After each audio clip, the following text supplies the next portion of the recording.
No, look, politics ebbs and flows, right?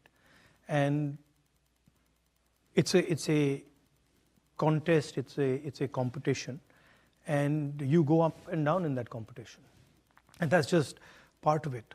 I think the way I view it, that this has given us and the India alliance as a whole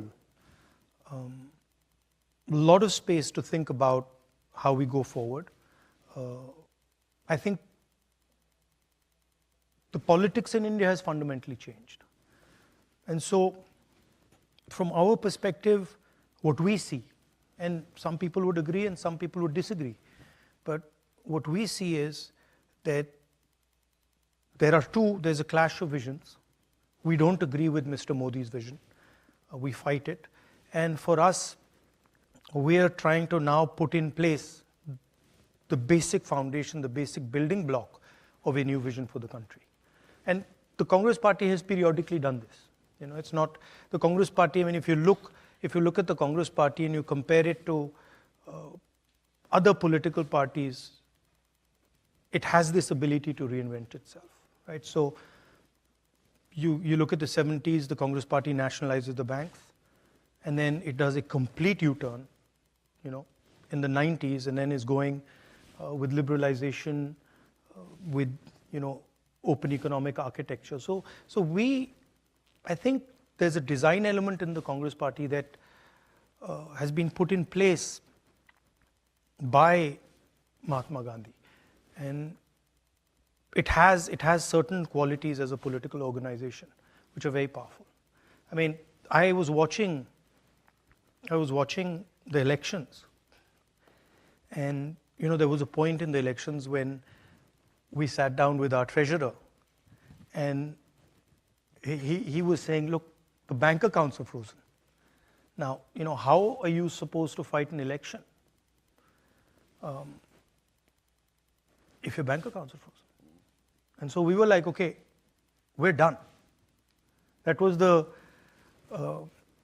reaction, and we really didn't have an answer. But then the Congress Party fought an election with their bank accounts frozen, and has basically destroyed the idea of Modi, right? So it has, and you can see it because when you see the Prime Minister now in Parliament, and I come face to face with him, he's psychologically trapped, and he basically cannot come to terms. He cannot understand how this has happened, right? So it's, for me, sitting in the Congress Party and watching it is quite an amazing thing, because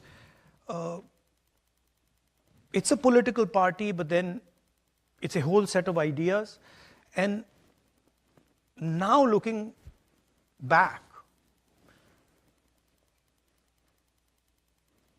I mean, I realized that the Congress Party fought the British Empire. And there's a reason the thing survived that. And it's in the basic architecture of the party. Now, sometimes the party goes away from that architecture.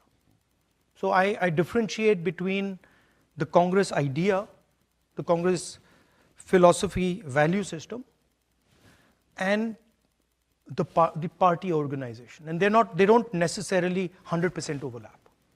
But when they start coming close, then it starts to become very powerful.